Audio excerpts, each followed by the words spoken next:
Satu, dua, tiga, and action. Bismillah, alhamdulillah, salatu wassalamu ala rasulillah, amma ba'd. Assalamualaikum warahmatullahi wabarakatuh. Selamat datang semuanya, teman-teman pemirsa Irsyad Channel. Alhamdulillah, hari ini di studio Irsyad, kita kedatangan guru kita, Ustadz Dr. Firanda Andirja, LCMA. Fizallah, Alhamdulillah, Ustadz. Ahlan wa sahlan bikum. Ya, Ustadz. Qadarullah, antum sudah hadir di sini.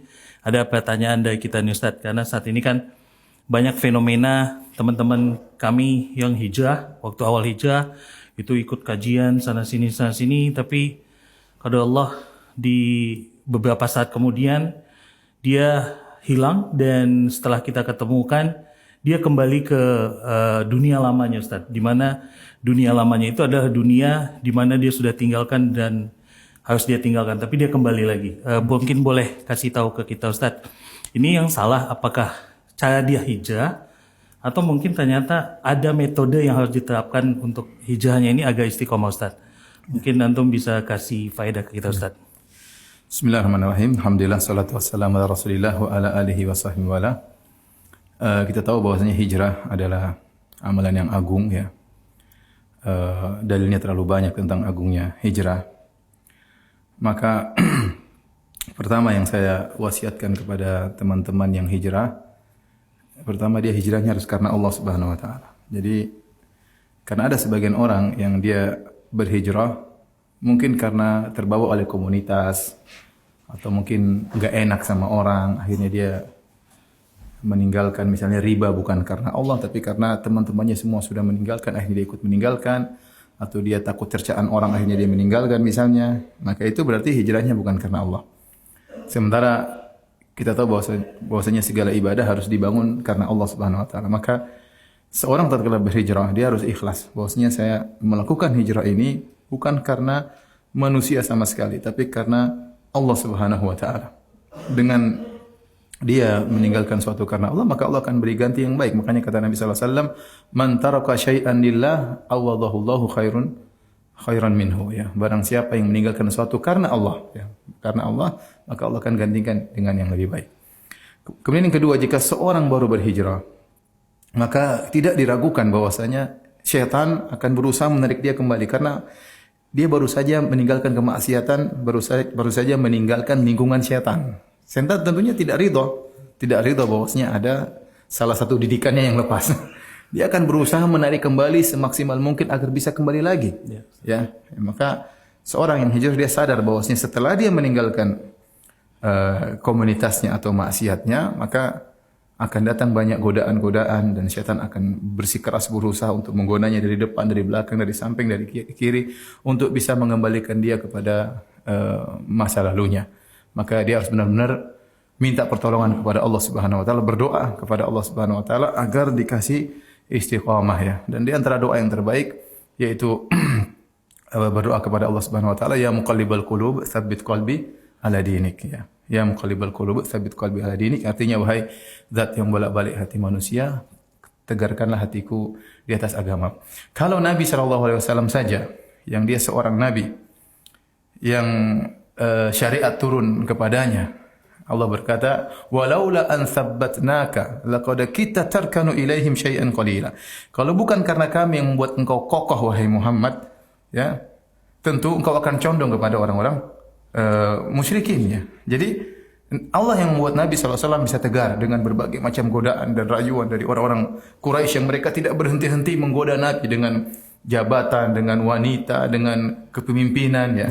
Sampai Allah mengatakan, laula an tsabbatna, kalau bukan kami yang buat engkau kokoh. Apalagi kita yang baru taubat, yang baru hijrah, maka berdoa kepada Allah agar kita dikokohkan dalam hijrah kita tatkala kita kembali menuju kepada jalan Allah Subhanahu wa taala. Yang ketiga, kita harus meninggalkan berbagai macam sebab-sebab yang bisa membuat kita kembali lagi kepada masa lalu ya. Ya, oleh karenanya tatkala kisah seorang pembunuh 100 nyawa. Tatkala dia ingin bertobat kepada Allah Subhanahu wa taala, dia bertanya kepada orang yang paling alim, "Apa yang harus saya lakukan dalam tobat saya ini?"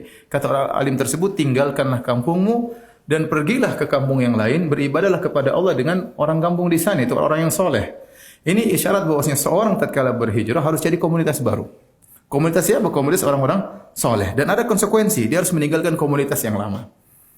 Saya sering ditanya oleh orang-orang, ada kasus seperti ini. Dia kembali lagi dengan komunitas yang lama, ya, ingin mungkin mendakwahi mereka atau karena nggak enak, akhirnya dia kembali lagi. Saya pernah ngisi pengajian di Melbourne, ya. Ada seorang bertanya, Ustadz, saya ini diundang buka puasa sama kawan-kawan saya komunitas lama.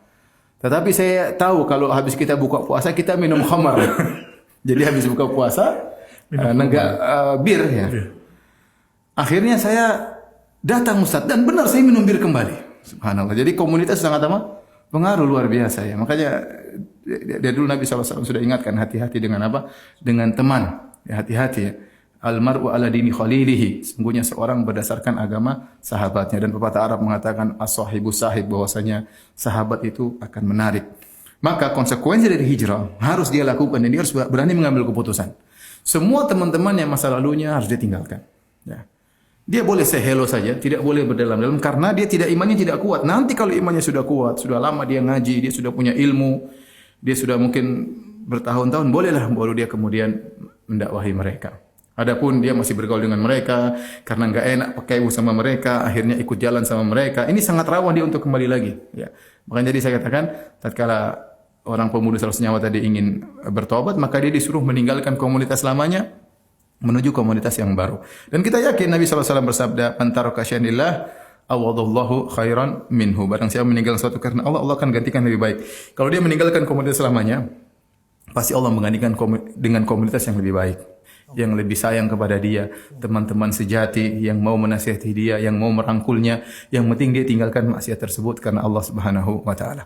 Jadi di antara sebab yang bisa mengembalikan orang kembali kepada masa lalunya, jika dia masih interaksi dengan komunitas lamanya dengan interaksi yang berlebihan, ya akhirnya dia kembali lagi, ya.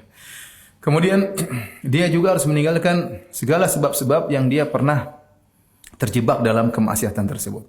Misalnya dia berhijrah dari musik, maka dia berusaha meninggalkan segala hal-hal yang berkaitan dengan apa? Musik. Yang mengarahkan kepada musik harus dia tinggalkan.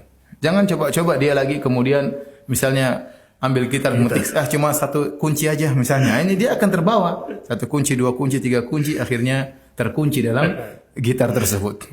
Dan ini terjadi ya. Ini terjadi. Oleh karenanya seorang tahu diri ya kapan imannya tidak kuat dalam hal ini, dia harus waspada ya. Makanya dikatakan oleh para salaf seorang yang faqih adalah orang yang tahu kapan imannya naik dan kapan imannya turun. Kita semua bisa ngerti. Saya ikut pengajian iman saya naik. Kalau saya baca Quran iman saya naik. Oh, kalau saya ngobrol sama si fulan iman saya turun. Kalau saya nonton ini iman saya turun. Kita insya Allah punya sinyal untuk mengetahui hal tersebut. Maka waspada kalau kita dahulu pernah terjebak dalam genggaman musik-musik, maka jangan sampai kita kemudian berinteraksi dengan hal-hal yang bisa mengantarkan kepada musik-musik tersebut. Ya, misalnya kita hijrah, tapi ternyata kita masih kumpul sama orang-orang yang joget-joget, yang kemudian masih bermusik-musik Islami misalnya, yang namakan Islami. Ya. Akhirnya kita terbuai lagi. Akhirnya kembali apa bedanya musik ini dengan musik yang lainnya? Akhirnya mulai setan giring lagi kepada yang buruk. Kita tahu namanya musik Islami, tidak ada musik haram ya. Musik haram secara mutlak mau Islami enggak Islami tetap hukumnya haram dan tidak boleh kita namakan musik dengan apa? Musik Islami karena itu namanya maksiat Islami enggak bisa. Kemudian juga misalnya seorang pernah terjerumus dalam zina ya.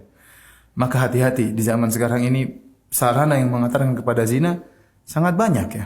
Sangat banyak. Maka dia jauhi hal-hal yang bisa mengantarkan kepada zina, dia jaga pandangannya, hati-hati menggunakan HP, hati-hati membuka laptop dan yang lainnya ya, karena sekali dia terjebak, dia tidak bisa menahan dirinya lagi.